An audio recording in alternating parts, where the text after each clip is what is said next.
जय श्री राम साथियों। हम कर रहे थे उत्तराखंड की अर्थव्यवस्था। तो हम उसमें चाय वाला टॉपिक कर रहे थे ना, कृषि व उद्यान विकास में। तो आज हम चाय वाले टॉपिक को आगे करके उसी के थोड़े आगे को जो पॉइंट्स हैं उनको देखेंगे। ठीक है, लास्ट में क्लास छूट गई थी तो इसको यहीं से कंटिन्यू करेंगे। ओके, चलिए। तो लास्ट में हम क्या डिस्कस कर रहे थे कि स्वतंत्रता के बाद केवल 3 ही चाय बागान बचे थे, है ना। स्वतंत्रता के बाद यानी कि 1947 के टाइम पे कितने बागान बचे थे? केवल 3 ही बागान बचे थे। हाँ जी, ये तो हो गया था। ठीक है, तो कौन कौन से बागान थे वो स्वतंत्रता 1947 के टाइम पे? क्योंकि उससे पहले तो हमने बहुत सारे बागान बना चुके थे। तो चौकोड़ी था, बेरीनाग, चेरापानी, है ना। चौकोड़ी, बेरीनाग, चेरापानी, केवल 3 ही बागान बचे थे तब। ठीक है, कौन कौन? चौकोड़ी, बेरीनाग और चेरापानी 1947 में। चौकोड़ी पिथौरागढ़ में, बेरीनाग पिथौरागढ़ में और चेरापानी में। ठीक है, चलिए। तो देखिए, एक आध चीज़ और देख लीजिए ऊपर की, शायद कल भूल गए आप। हमने कल देखा था चाय का सबसे बड़ा बागान कहाँ था? मल्ला कत्यूर में था। ठीक है, 500 एकड़ से ज़्यादा। और दूसरा बड़ा बागान कहाँ पर था? कौसानी में। ठीक है, और चाय कैसा था? आर्द्र और उष्ण जलवायु वाला पौधा था। और बारिश कितनी चाहिए? 200 से 250 सेंटीमीटर। नेक्स्ट, अलकनंदा नदी घाटी।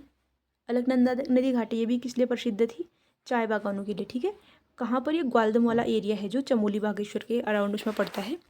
ये अपनी प्राकृतिक सुषमा चाय बागानों के लिए बहुत ज़्यादा प्रसिद्ध है ग्वालदम। ठीक है, तो अलकनंदा नदी घाटी में पड़ता है क्या? ग्वालदम। और स्वतंत्रता प्राप्त के दौरान कितनी के दौरान कितनी चाय फैक्ट्रियाँ बची थी? केवल 3, चौकोड़ी, बेरीनाग और चेरापानी। चौकोड़ी, बेरीनाग, चेरापानी। चौकोड़ी, बेरीनाग, चेरापानी। ठीक है, अच्छा ऐसा क्या हुआ कि चाय का एकदम से विकास हुआ था? स्वतंत्रता के दौरान केवल 3 ही बच गई, क्योंकि उससे पहले तो हमने बहुत सारे चाय के बागान देखे, बहुत सारे चाय के बागान देखे ना। तो जैसे यहाँ भवाली में ही कितने लगे थे? न्यूटन मुलियन ने लगाए थे 2 भवाली में, जोन्स ने लगाया था भीमताल में, डेरियाज का रामगढ़ में, व्हीलर का घोड़ाखाल में, और बहुत सारा उससे पहले अल्मोड़ा की लक्ष्मेश्वर वगैरह उधर हमने बहुत सारे पढ़े थे ना। लेकिन अभी क्या बोल रहा है? केवल 3 ही बचे, चौकोड़ी, बेरीनाग और चेरापानी। ऐसा क्या हुआ कि चाय एकदम पीक पे जाके इसका और नीचे को हो गया? देखिए, हमने चाय के साथ साथ क्या देखे थे? फलों का भी तो उत्पादन बढ़ रहा था ना। फलों का उत्पादन बढ़ रहा था। भवाली में आड़ू, सेब ये सब लगा लिए गए थे। ये उत्तरकाशी हर्षिल में सेब बहुत फेमस हो गए थे। अंगूर की खेती की गई। और जैसे सेब है और इन सब से वो अचार वगैरह बनाया जाने लगा, मुरब्बा बनाया जाने लगा। और आलू आलू आलू की खेती हो गई, सब्जी वगैरह। तो लोगों का साग सब्जी उनमें ज़्यादा ध्यान हो गया। और चाय में ध्यान वैसे भी कम रहा, क्योंकि केवल चाय ही कितना। और मेन ये था कि भारतीयों को ज़्यादा क्या चाहिए था? साग सब्जी इन सब में। तो इसलिए क्या हो गया? फिर चाय का उत्पादन कम होने लगा। ठीक है, चलिए। अच्छा, चाय कमेटी कब बनी थी? याद होगा आपको, 1834 में बनी थी ना। अध्यक्ष किसको बनाया था इसका? कार्ल हने को बनाया था। ठीक है, और चाय प्रसंस्करण इकाई कहाँ पर लगाई गई? नैनीताल में, घोड़ाखाल में। ठीक है, चाय प्रसंस्करण इकाई कहाँ पर लगाई गई? घोड़ाखाल, नैनीताल में। घोड़ाखाल में क्या है? गोलजू का मंदिर है ना। घोड़ाखाल में गोलजू का मंदिर है। और एक गोलजू का मंदिर किधर है? चितई में है, अल्मोड़ा में। एक गोलजू का मंदिर घोड़ाखाल में। और गोलजू का मूल मंदिर कहाँ पर है? यानी कि जहाँ से गोलजू की उत्पत्ति मानी जाती है, चंपावत से। ठीक है, चंपावत से गोलजू की उत्पत्ति मानी जाती है। चितई मत करना, ठीक है, चितई से नहीं। और घोड़ाखाल वाले गोलजू के मंदिर ये भी प्रसिद्ध है। और उत्पत्ति कहाँ से मानी जाती है? गोलू देवता की, चंपावत से। ओके, चलिए। अच्छा, कल हमने देखा था चागा किस्म की चाय। चागा किस्म की चाय, चागा नहीं देखी थी हमने, उलांग देखी थी। ठीक है, oolong T. Oolong T Europe कौन लेके गया था? और उलांग टी ये चीन की थी। ठीक है, उलांग टी चीन की थी। और ब्रिक टी थी तिब्बत की। ब्रिक टी थी तिब्बत की। और फॉल्कनर लेके गया था हमारी चाय को, कुमाऊँ की चाय को लेके गया था कहाँ? यूरोप। फॉल्कनर जब कुमाऊँ की चाय को यूरोप लेके जाता है, फॉल्कनर या फॉल्कनर जो भी है, तो इस चाय की तुलना, कुमाऊँ की चाय की तुलना वो इस उलांग टी से करते हैं। और उलांग टी कहाँ की है? चीन की है। ठीक है, और ऐसी ब्रिक टी थी। ब्रिक टी है तिब्बत की। ब्रिक टी किधर की? तिब्बत की। उलांग टी चीन की। और एक चागा किस्म की चाय है। चागा चाय कहाँ की है? दारमा घाटी की। दारमा घाटी कहाँ है? पिथौरागढ़ में। ठीक है, चागा चाय कहाँ की? दारमा घाटी की। Brick T Tibet, oolong T चीन। चागा टी दारमा घाटी, brick T Tibet, oolong T चीन। होप आपको याद हो गया होगा। और हमने क्या देखा था?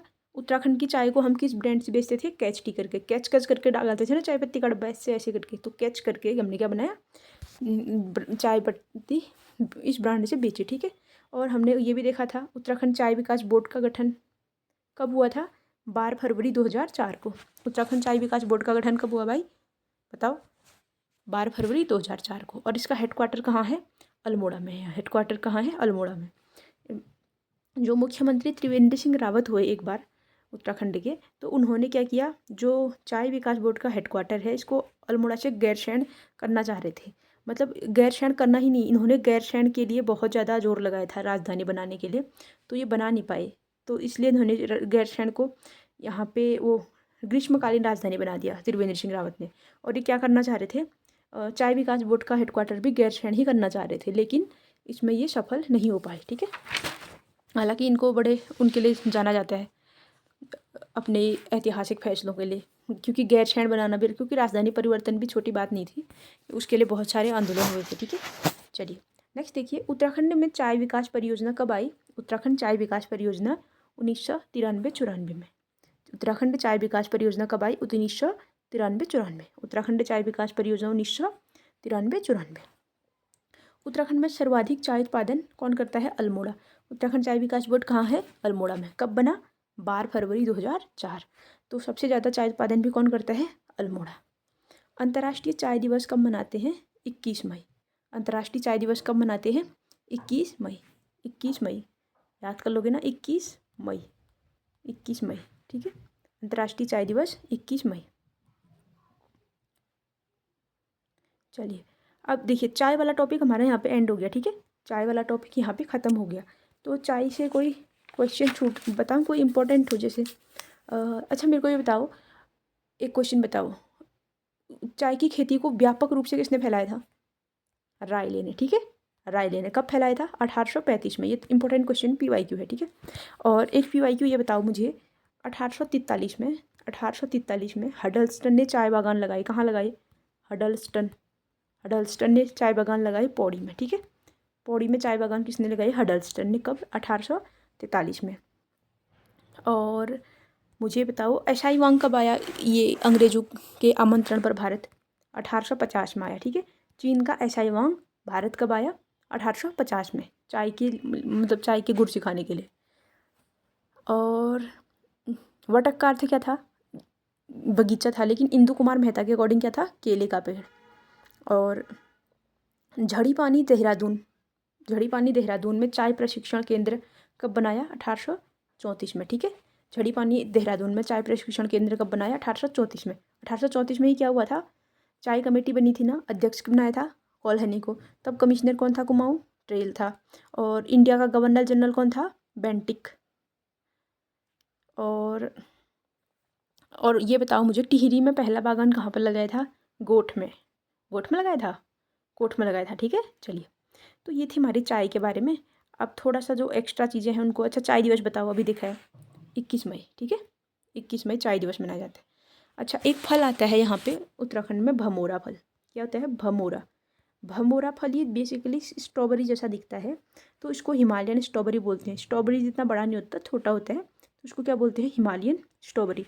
शायद इसको काफल भी बोलते थे बचपन में, शायद से ये वही होता हो, ऐसा मुझे लगता है, क्योंकि इसके पत्ते स्ट्रॉबेरी के बहुत छोटे छोटे दाने होते हैं, घास के उसमें उगता है। तो पूरा मतलब जैसे ये एरिया है, अगर इसमें भमोरा लगे होंगे तो छोटे छोटे ऐसे करके, बहुत ऐसे करके पूरे लगे रहेंगे, वो हरे हरे के ऊपर बड़े सुंदर दिखते हैं, ठीक है। चलिए, तो इसको हिमालयन स्ट्रॉबेरी बोलते हैं, किसको? भमोरा फल को। नेक्स्ट देखिए जी, राज्य गठन के बाद पहली चाय फैक्ट्री, उत्तरांचल चाय फैक्ट्री कब बनी? 2001 में। राज्य गठन इट मीन्स 9 नवंबर 2000, ठीक है। तो तब राज्य गठन हुआ। इसके बाद हमारी पहली चाय फैक्ट्री कब लगी? 2001 में, ठीक है। अगले ही साल लग गई थी। और कहाँ पर लगी ये? बागेश्वर के कौसानी क्षेत्र में, यानी कि पिंगलकोट में। बागेश्वर का जो कौसानी क्षेत्र है पिंगलकोट में, वहाँ पे लगी थी उत्तरांचल चाय फैक्ट्री। कब लगी? 2001 में, ठीक है। तो पिंगलकोट में चाय फैक्ट्री सबसे पहले लगी राज्य गठन के बाद। और जो ये पिंगलकोट में चाय फैक्ट्री लगी, इसने 2002 तक उत्तरांचल टी ब्रांड नाम से चाय का उत्पादन शुरू किया। 2001 में लगी फैक्ट्री, 2002 में इसने क्या? उत्तरांचल टी नाम ब्रांड से चाय उत्पादन शुरू किया, ठीक है।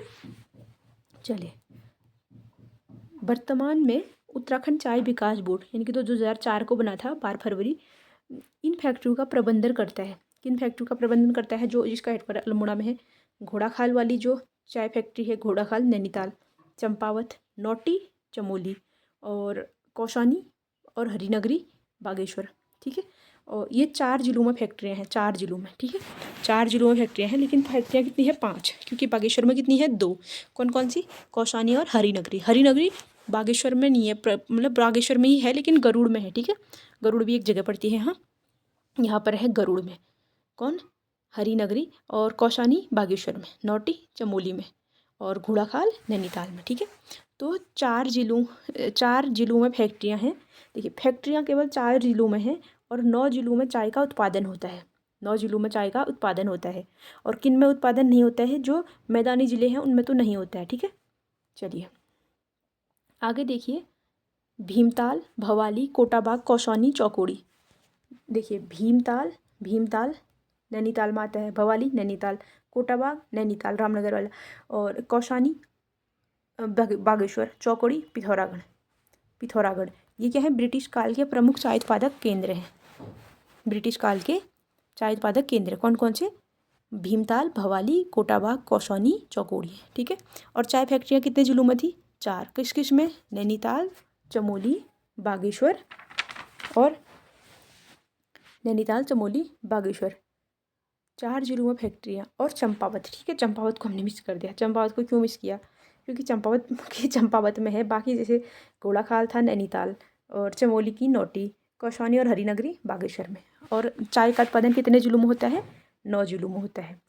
और इन मतलब जो ये फैक्ट्रियाँ थी, इन फैक्ट्रियों का प्रबंधन कौन करता है? उत्तराखंड चाय विकास बोर्ड। ठीक है, उत्तराखंड चाय विकास परियोजना कब आई? उत्तराखंड चाय विकास परियोजना आई आपकी 1900 बोलो 93-94 में। ठीक है, 1993-94 में आई क्या? उत्तराखंड चाय विकास परियोजना। ठीक है, तो ये हमारे चाय का वाला टॉपिक ख़त्म हो गया। ठीक है, तो अब हम इसी में कंटिन्यू करेंगे नेक्स्ट क्लास। एक काम करते हैं, इसी में कर लेते हैं, क्योंकि आलू का टॉपिक है, थोड़ा सा है। ठीक है, चलिए देखो, आलू, पोटैटो कल्टीवेशन। पोटैटो, बचपन में पोटैटो की स्पेलिंग याद करते करते परेशान थे ना। अब देखो, पोटैटो की पूरी हिस्ट्री पढ़ेंगे। ठीक है, देखो, अच्छा एक पोटैटो तो ठीक है, यहाँ पे मैंने गडेरी लिखा है। गडेरी खाई है तुमने? गडेरी पहाड़ों में होती है, तो और फाइबर, विटामिन और खनिजों से भरपूर होती है। ऐसे बड़े बड़े दाने होते हैं इसके, ऐसे करके बड़े बड़े। और गडेरी से का छोटा भाई होता है पिनालू, ऐसे करके। पिनालू पतले होते हैं, गडेरी मोटी होती है। ठीक है, चलिए, मान्यता के अनुसार कुमाऊं में आलू की खेती की शुरुआत की थी किसने? हेनरी रैमजे ने। ठीक है, कुमाऊं में आलू की खेती की शुरुआत किसने की? सबसे पहले रैमजे ने। ठीक है, हेनरी रैमजे ने क्या किया? कुमाऊं में आलू की खेती की शुरुआत की। और भारत में किसने की थी आलू की खेती की शुरुआत? वारेन हेस्टिंग्स ने की ये आलू की खेती की शुरुआत भारतीय नेशनल लेवल पे। और कुमाऊं में किसने की? हेनरी रैमजे क्या बोलते हैं इनको? रामजी साहब, कुमाऊं का बेताज बादशाह, ये सब भी बोला जाता है ना। तो इनको क्या, और भारत में किसने की? वारेन हेस्टिंग्स ने। ठीक है, उत्तराखंड में उगाए जाने वाले सबसे ज़्यादा सब्जी आलू, पता है? सबसे ज़्यादा फूल का पता नहीं, सबसे ज़्यादा वो मसाले बताओ। हल्दी नहीं, अदरक दूसरे में, हल्दी तीसरे में लहसुन। ठीक है, मसालों में। और सब्जी में सबसे ज़्यादा आलू। अनाज में सबसे ज़्यादा क्या उगाया जाता है? अनाज में क्या उगाया जाता है सबसे ज़्यादा? गेहूँ। और सबसे ज़्यादा उत्पादन चावल का? एक सेकेंड में देखती हूँ। सबसे ज़्यादा उगाया जाता है आपका गेहूँ। ठीक है, सबसे ज़्यादा उत्पादन में अनाजों में क्या उगाया जाता है? गेहूँ उगाया जाता है। और नकदी फसल में सबसे ज़्यादा गन्ना। चलिए, अच्छा अब आलू के बारे में देखेंगे, इधर उधर ज़्यादा नहीं भटकते हैं। ठीक है, चलिए देखिए, 1823 में आलू की खेती की शुरुआत। 1823 में आलू की खेती की शुरुआत हुई थी कहाँ से? देहरादून से। ठीक है, कहाँ से हुई थी?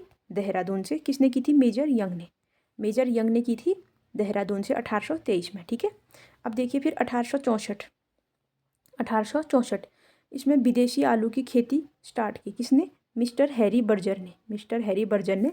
और कहाँ पे रोपा गया? नैनीताल में रोपा गया। ठीक है, कहाँ पे रोपा गया? नैनीताल में।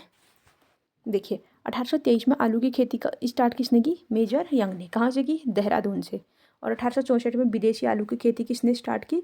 मिस्टर हैरी बर्जन ने, मिस्टर हैरी बर्जन ने। और कहाँ पे रोपा? नैनीताल में रोपा, ठीक है। और देखिए फिर देखो कुमाऊँ गवर्नमेंट गार्डन, ये सारी चीज़ें इंपॉर्टेंट है, ठीक है, इनको लाइटली मत लेना प्लीज़, और मैं भी नहीं लूँगी क्योंकि एग्ज़ाम तो मेरा भी है ना बेसिकली। चलिए ज़्यादा दिन नहीं है एग्ज़ाम में। आज कितनी तारीख हो गई? 24 तारीख हो गई आज।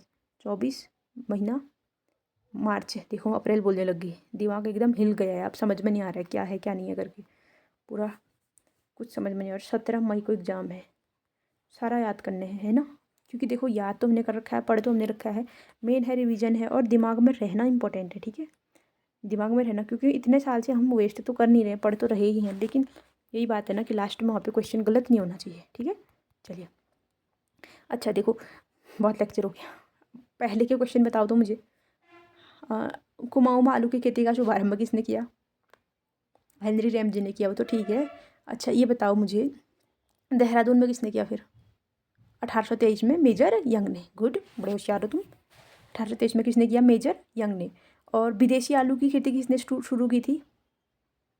विदेशी आलू, हैरी पॉटर, हैरी बर्जर, याद है विदेशी आलू? विदेशियों की फिल्म है ना हैरी पॉटर, देखिए, मैंने तो नहीं देखी है पर सुना है बहुत। हैरी बर्जर है ना, जो हैरी बर्जर ने विदेशी आलू की खेती स्टार्ट की। और कहाँ पे रोपा था इसको? नैनीताल में रोपा था। कब रोपा? 1864 में। अरे यही पे तो है, ये कन्फ्यूजन काहे हो रहे हो? चलो देखो, और Kumaon government garden, Kumaon government garden की स्थापना होती है 1909 में, ठीक है, कहाँ पे? जोलीकोट, नैनीताल में। कुमाऊँ गवर्नमेंट गार्डन की स्थापना होती है 1909 में जोलीकोट में, ठीक है। और कुमाऊँ गवर्नमेंट गार्डन के पहले सुपरिटेंडेंट थे नॉर्मन गिल। कौन थे? नॉर्मन गिल।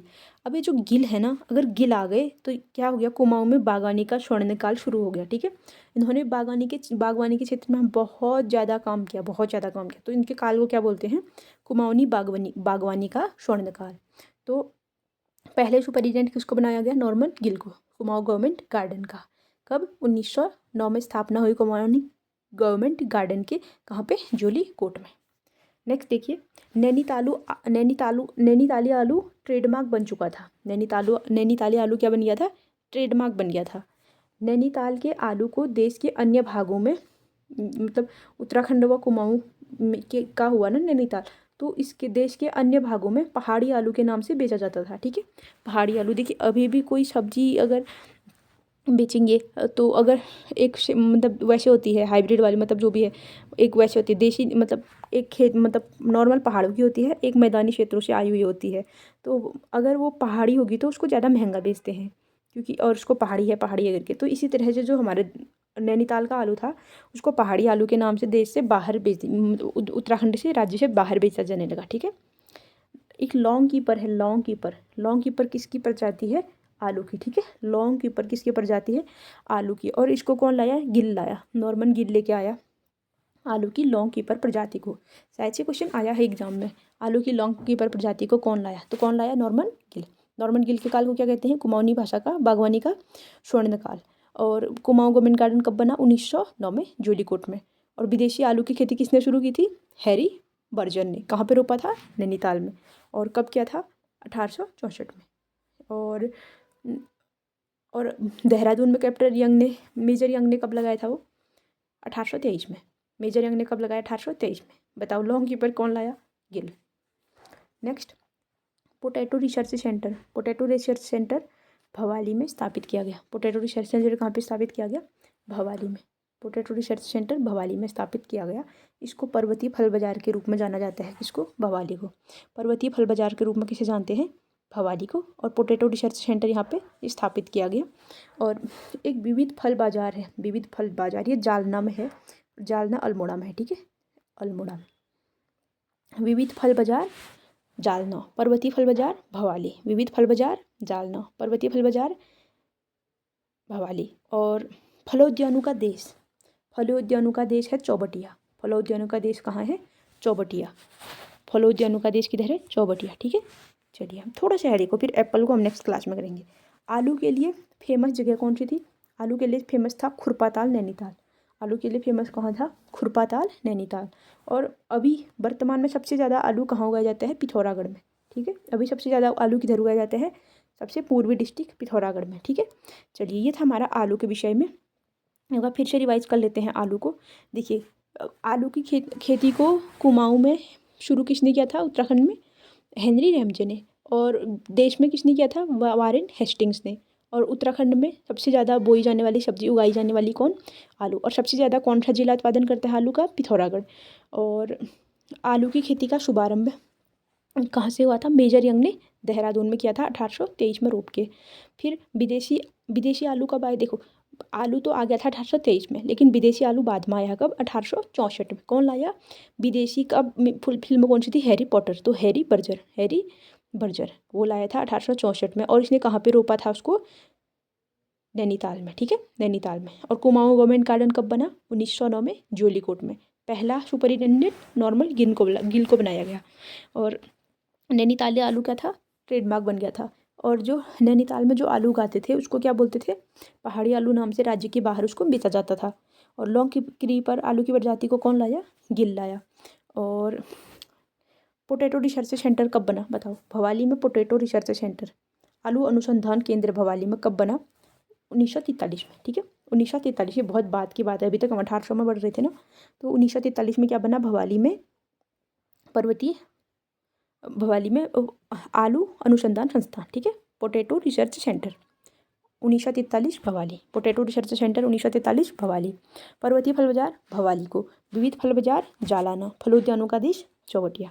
तो ये थी हमारी थोड़ी सी चाय और थोड़ी सी किसकी? आलू की क्लास। ठीक है, चाय के साथ साथ हमने आलू खा लिए, तो अब इनको याद भी कर लो। ठीक है, चलिए नेक्स्ट क्लास में हम ए फॉर एप्पल खाएंगे। ठीक है, चलिए फिर इस क्लास को हम यहीं पे एंड करते हैं। जय श्री राम।